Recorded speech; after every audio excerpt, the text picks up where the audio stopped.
In the early hours of December 2nd, 1804, as dawn broke over Paris, a Corsican-born general prepared to crown himself Emperor of the French in the Grand Cathedral of Notre Dame. Surrounded now by a host of courtiers, dignitaries, and veterans, and the ceremonial trappings of ancient national traditions, Napoleon Bonaparte had risen from minor nobility outside France to become sovereign of a French empire that would rival the achievements of any who came before. The magnificent display of his coronation was a carefully choreographed event, one that revealed a core facet of his mind and a secret to his meteoric success. For Napoleon understood that power required more than military victory and political cunning, but the ability to capture the imagination through symbols, stories, and dreams of ancient glory. Harnessing the inspiration and examples of the past, he drew deeply from the legacy of the classical world throughout his ambitious career, to transform himself from a provincial artillery officer into a modern Caesar. His tale begins long before battles or coronations, but with a young boy reading by candlelight in his dormitory at the military school of Brienne. Napoleon Bonaparte was barely 10 years old and spoke French with a heavy Corsican accent that marked him as an outsider. But he had discovered a treasure more precious than gold: Plutarch's Lives of the Noble Greeks and Romans, a set of heroic biographies written during the heyday of the Roman Empire. While his classmates played or slept, Napoleon devoured these ancient biographies, studying with obsession the likes of Alexander the Great and Julius Caesar. In the lives of his heroes, young Napoleon found not just stories, but instruction for greatness. Alexander the Great, in particular, captured his imagination. Here was a man who had conquered the known world before his 30th birthday, who had spread Greek civilization from Macedon to Egypt to India, who had been worshipped as a god by the peoples he had defeated. But it was Julius Caesar who would become the most relevant model for Napoleon's ambitions. Caesar had not been born to rule. He had made himself master of Rome through a combination of military success, political brilliance, and popular appeal. He had transformed a republic into an empire, crossing the Rubicon with the famous words, "The die is cast," and changed the course of history through sheer force of will. Most importantly, Caesar had understood that lasting power demanded the creation of new institutions, new symbols, and new myths that could outlast the man who created them. These ancient heroes became Napoleon's constant companions throughout his rise to power. The works he returned to, again and again, were the classics: Caesar's commentaries, Thucydides' History of the Peloponnesian War, the campaigns of Alexander, as recorded by Arrian. He annotated these texts devotedly, filling the margins with his own observations and adapting ancient strategies to modern realities. When Napoleon, in his mid-20s, first burst upon the European stage during his Italian campaigns of 1796 to 97, his approach to both warfare and publicity bore no small resemblance to the classical models he cherished. Like Alexander before him, he combined lightning-fast movement of his armies with careful attention to his own triumphant image and reputation. His proclamations to his soldiers consciously echoed the rhetoric of ancient commanders, promising them glory that would echo through the ages. Victorious in Italy, his path led him next to Egypt, the first step in a strategy to destabilize the British Empire's power in the East. when his troops arrived near the Great Pyramids of Giza in 1798, amid what became known as the Battle of the Pyramids. He famously rallied his men with the cry that 40 centuries were looking down upon them, that their deeds in the present were being measured against the achievements of the past. It didn't escape Napoleon's mind that Alexander the Great had won fame in Egypt, as had the likes of Caesar and Augustus and countless others millennia ago. The Egyptian expedition showcased Napoleon's sophisticated understanding of how classical imagery could serve modern political purposes. He brought with him not just soldiers, but scholars, archaeologists, historians, linguists, and artists, whose mission was to unlock the secrets of an ancient civilization. The publications that resulted from their work became founding documents of Egyptology, but also served Napoleon's propaganda, positioning him as a new Alexander, a benevolent conqueror who came not to destroy, but to save and revive the glories of the past. Napoleon's use of classical models went beyond mere symbolism. His tactical innovations continued to apply careful study of ancient campaigns, particularly those of Alexander and Caesar. His strategy of concentrating superior forces at a decisive point evoked Alexander's hammer and anvil tactics at Gaugamela against the Persians, while his rapid movement of armies across vast distances recalled Caesar's swift campaigns in Gaul. Even his approach to leadership, the cultivation of trusted veteran soldiers, the distribution of honors and rewards based on merit, these had precedence in the careers of his classical predecessors.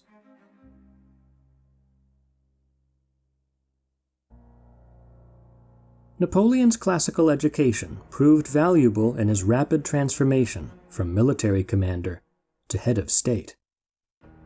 The French Revolution that had begun 10 years prior had destroyed the old monarchy and created a political vacuum that various factions still competed to fill. But the revolutionaries, for all their enthusiasm, lacked a clear model for what should replace the Bourbon kings of old. Some looked to ancient Athens for inspiration, others to Sparta, still others to the early Roman Republic and its civic virtue. Napoleon's political beliefs were nuanced and evolving, but by now he had come to embrace, as the solution to the nation's problems, not idealistic republicanism, but a pragmatic amalgam of autocratic order, meritocracy, secular government, and liberal rights for citizens of all stripes. The France of 1799 was not the Rome of Cincinnatus, content with citizen soldiers who returned to their plows after noble service to the state. It was the Rome of Marius and Sulla, of Pompey and Caesar, a power that had outgrown its republican institutions and needed new forms of organization capable of unifying the nation and managing its expanding dominion. Upon his return from Egypt to Paris, his moment came with the coup of 18th Brumaire 1799, where, together with co-conspirators, he overthrew the current French government and spearheaded the creation of a new regime, one over which he soon gained full control through his military prestige and popular acclaim. The creation in 1799 of the consulate as this new government was a masterstroke of classical political theater. By taking the title of First Consul, Napoleon invoked the highest office of the Roman Republic, while avoiding the problematic implications of monarchical titles. The ancient Romans had venerated their consul as the embodiment of republican virtue. They were temporary magistrates chosen for their merit, not hereditary rulers who claimed divine sanction.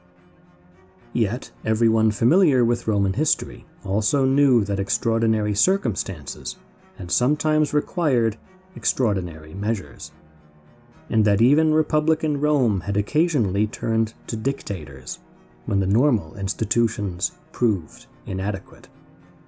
And indeed, within 3 years, Napoleon's office as first consul had become a lifetime position.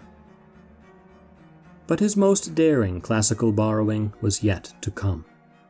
In 1804, he took the final step, and on that December day, ascended to the office of emperor. The ceremony itself was orchestrated to combine Christian legitimacy with classical grandeur, held in a cathedral decorated with Roman eagles and laurel wreaths. Crowning himself, Napoleon asserted that his power derived from no external authority, but the will of the state, while claiming the mantle of Antiquity's great emperors. If Napoleon's political rise drew inspiration from classical models, his ambitious agenda of building programs, military and civic organization, and legal reform revealed a profound engagement with ancient precedents. As first consul and then emperor, he understood that lasting power required the creation of physical monuments, ideologies, and institutions that would embed his age in stone, in law, and in the very culture of an imperial France.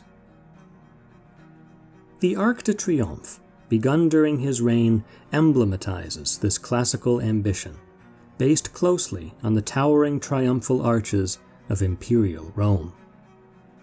Napoleon's victories would be preserved and celebrated with a titanic sign of his revival of ancient glory.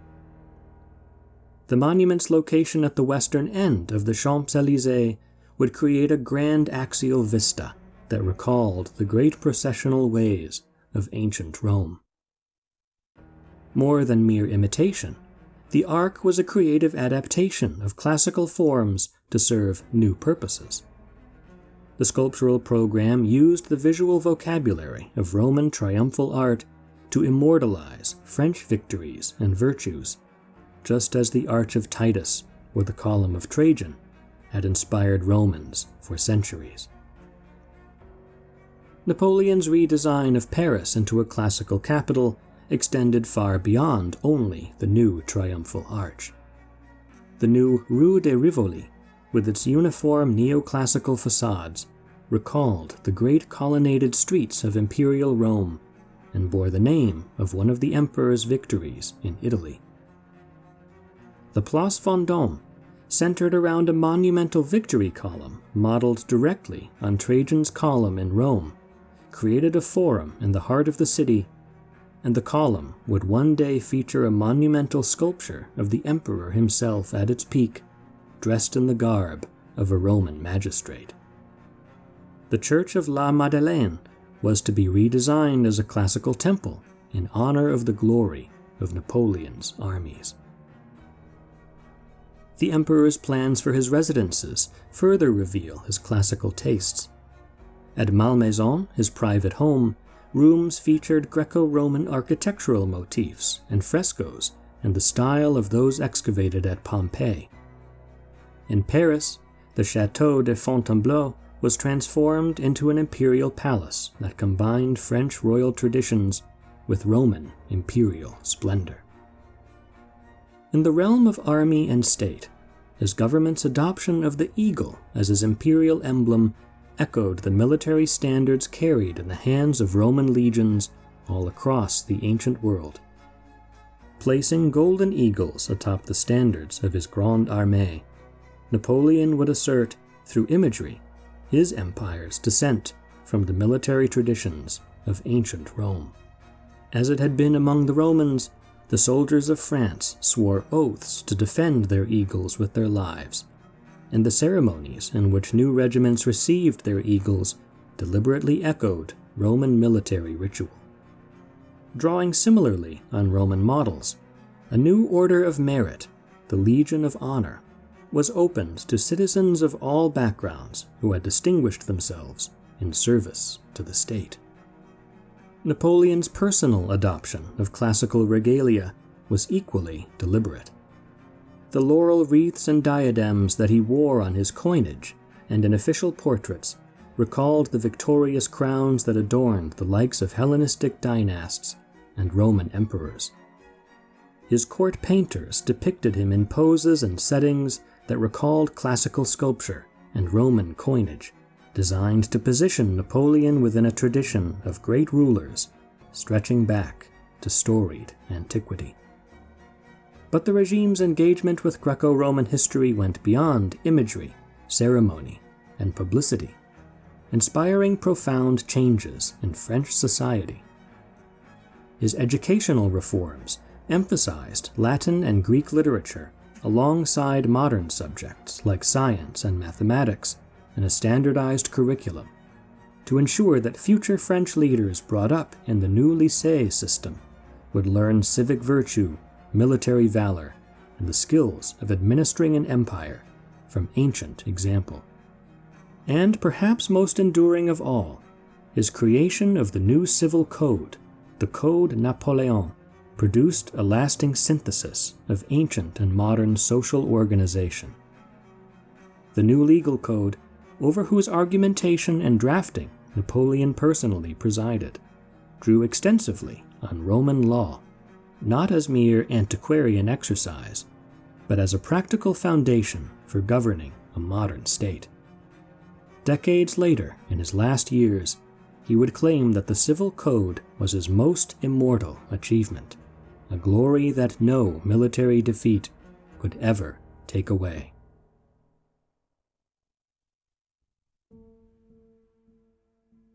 Yet, in the full trajectory of his life, Napoleon's revival of the classical world as a modern Caesar tells a tale often told in the annals of ancient history and myth, the tale of a mighty rise and a sudden fall.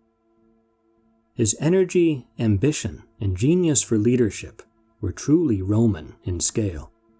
He was, as the great Corsican nationalist Pasquale Paoli once said of Napoleon in his youth, a character entirely out of Plutarch. But as much as he embodied classical virtue, he repeated a pattern studied with great interest by ancient historians and poets alike, the proud monarch who climbed to great heights and fell catastrophically.